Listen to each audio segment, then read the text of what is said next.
Guys, अभी हम बात कर रहे हैं सशर्त अंतरण शर्त युक्त अंतरण, जिसे ट्रांसफर ऑफ प्रॉपर्टी एक्ट के सेक्शन 25 में डिफाइन किया है। एक भूस्वामी एक अंतरण करता है अपनी संपत्ति को शर्त के साथ, किसी मर्यादा के साथ, किसी लिमिटेशंस के साथ किसी अंतरण ग्रहीता को अंतरित कर सकता है, ट्रांसफ़र कर सकता है।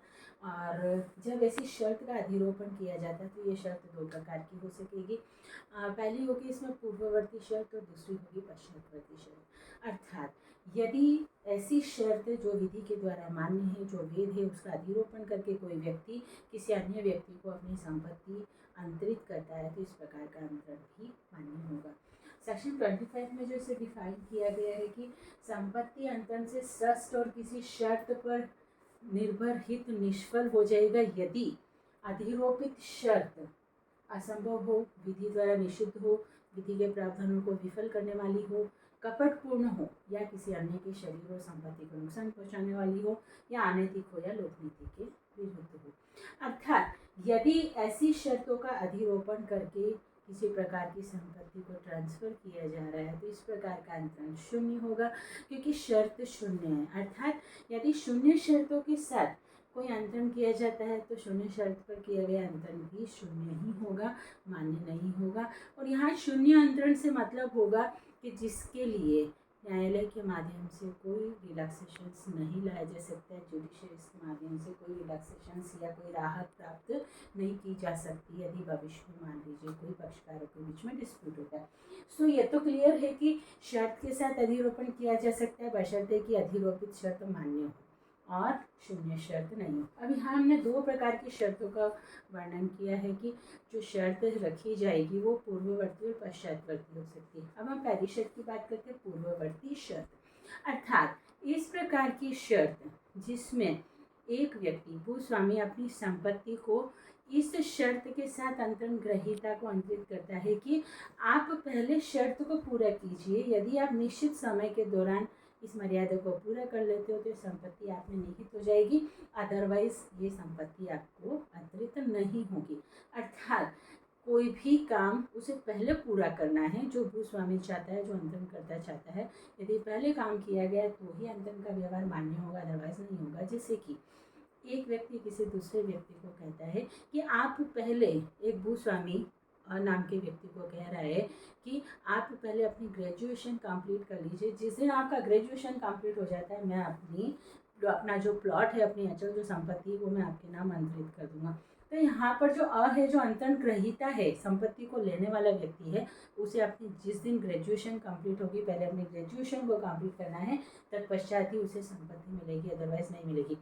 इन केस यदि वो ग्रेजुएशन नहीं कंप्लीट कर पाता है किसी भी कारण से तो यहाँ पर ये व्यवहार मान्य नहीं होगा।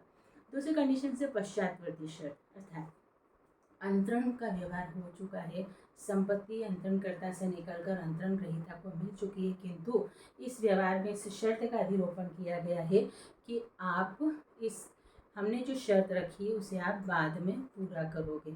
अब देखिए यहाँ पर मान लीजिए अंतरण आज की दिनांक में किया गया है, मान लीजिए आज 25 तारीख है और 25 तारीख के दिन 25 सितंबर के दिन अंतरण को पूरा कर लिया गया है। तो यहाँ पर संपत्ति आज निहित हो चुकी है अंतरण ग्रहीता के नाम पर, लेकिन उसे उस शर्त को बाद में पूरा करना है। अब यहाँ पर हम उसी उदाहरण को वापस आपके सामने प्रस्तुत कर रहे हैं कि जो ग्रेजुएशन कंप्लीट करने का जो बात कही गई थी कि पहले आप ग्रेजुएशन कंप्लीट करो जो पूर्ववर्ती शर्त में, तो आपको संपत्ति मिलेगी। यहाँ पर अंतरणकर्ता कह रहा है कि मैंने आज ये संपत्ति आपके नाम कर दी, बस आपको एक ही काम करना है कि अपने ग्रेजुएशन को 3 साल में कंप्लीट कर लेना, और अगर आप नहीं कर पाए तो संपत्ति लौट करके वापस मेरे पास आ जाएगी। तो यहाँ पर पश्चातवर्ती शर्त को रख करके भी अंतरण किया जा सकता है। अब देखिए जो विधि अपेक्षा करती है, जो विधि द्वारा अपेक्षित है कि यदि शून्य शर्त का अधिरोपण किया गया है तो ऐसा अंतरण मान्य नहीं होगा।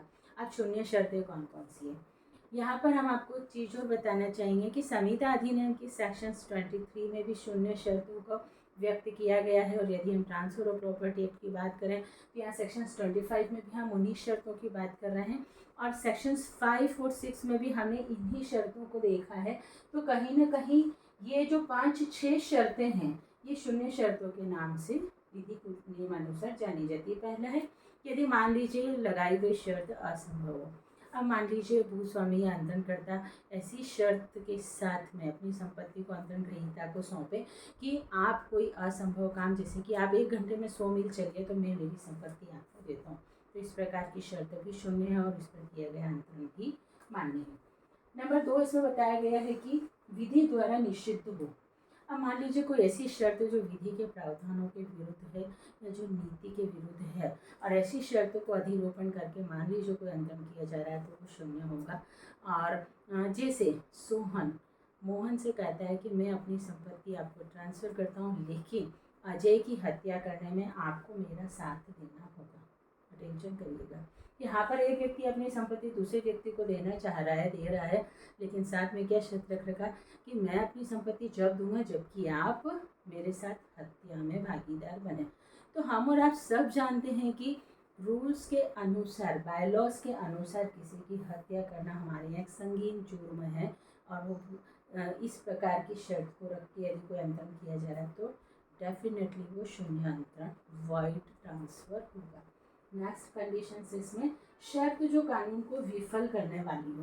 अब आप सोच रहे होंगे कि अभी तो आपने कहा कि विधि द्वारा निषिद्ध हो और कानून को विफल करने वाली हो, तो कुछ सिमिलरिटी इसमें लग रही है, लेकिन फिर भी इसमें काफ़ी अंतर है, डिफरेंस है। और डिफरेंस ये है कि अगर मान लीजिए ऐसी शर्त हो जो कानून के प्रावधानों को विफल करती है, सबसे अपेक्षा की जाती है कि वह अपने यहाँ के रूल्स और रेगुलेशंस को फॉलो करें, बायलॉज का पालन करें, उन्हें तोड़े नहीं। अब मान लीजिए भूस्वामी या अंतरणकर्ता अपनी संपत्ति अंतरण ग्रहीता को देता है, अजय अपनी संपत्ति विजय को अंतरित करता है और साथ में कहता है कि मैं अपनी संपत्ति तुम्हें इस शर्त के साथ अंतरित करता हूँ कि तुम्हें रीना के साथ विवाह करना है, और रीना जो पहले से विवाहित है, अर्थात यहाँ द्विविवाह के लिए उसे उकसाया जा रहा है। और हमारे यहाँ का कानून कहता है कि हिंदू विधि के अनुसार एक व्यक्ति दूसरे द्विविवाह यानी दोबारा शादी तब तक नहीं कर सकता जब उसने अपने पहले विवाह से तलाक ना लिया। तो यहाँ पर जो शर्त है वो विधि के प्रावधानों को विफल करती है, यानी विधि कहती है कि एक व्यक्ति एक समय में हिंदू विधि के अनुसार एक ही शादी, एक ही विवाह कर सकता है, लेकिन यहाँ उसे द्विविवाह करने के लिए उकसाया जा रहा है। नेक्स्ट कंडीशन से कपटपूर्ण हो। मान लीजिए कपट के साथ, धोखे के साथ, सत्य को छुपाकर, मौन रहकर कुछ ऐसी संपत्ति को अंतरित किया जा रहा है, तो वहाँ पर भी शून्य अंतरण होगा। नेक्स्ट है किसी अन्य के शरीर या संपत्ति को नुकसान पहुँचाना। प्रत्येक व्यक्ति का शरीर और संपत्ति उसकी अपनी प्रॉपर्टी, जिसे सुरक्षित रखने का उसे पूरी तरह संवैधानिक अधिकार है। मान लीजिए कोई व्यक्ति दूसरे व्यक्ति से कहता है, यानी अंतरणकर्ता अंतरण ग्रहीता से कहता है कि मैं अपनी संपत्ति आपको अंतरित करता हूँ, किंतु आपको सी की फैक्ट्री में आग लगानी है। अब यहाँ देखिए सीधे सीधे किसी की संपत्ति को नुकसान पहुँचाने का करार किया जा रहा है। तो भला एक व्यक्ति दूसरे व्यक्ति को संपत्ति इस शर्त पर दे रहा है कि आप सी की फैक्ट्री को आग लगा दीजिए, तो यहाँ पर किसी पे सीधे संपत्ति को नुकसान पहुँचाने की शर्त है, सो ऐसी शर्त भी शून्य है और इस पर किया गया अंतरण भी शून्य है। नेक्स्ट, न्यायालय जिसे अनैतिक और लोकनीति के विरुद्ध समझे।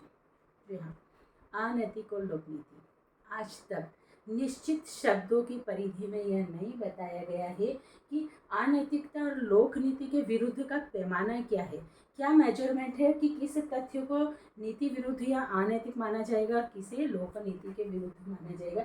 लेकिन तथ्य और परिस्थिति के अनुसार, अकॉर्डिंग फैक्ट एंड सिचुएशंस के अनुसार समय समय पर न्यायविदों ने कुछ ऐसे कृत्य जो नीति के विरुद्ध है, जो सभ्य समाज में मान्य नहीं है, उन्हें अनैतिक और लोकनीति के विरुद्ध कहा है।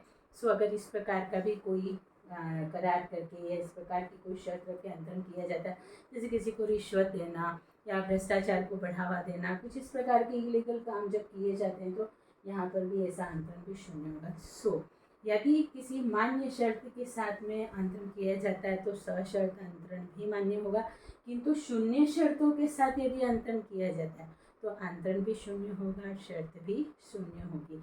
सो आई होप कि वीडियो आपको अच्छा लगा होगा। आप इसे ज़्यादा से ज़्यादा लाइक, शेयर और सब्सक्राइब करें।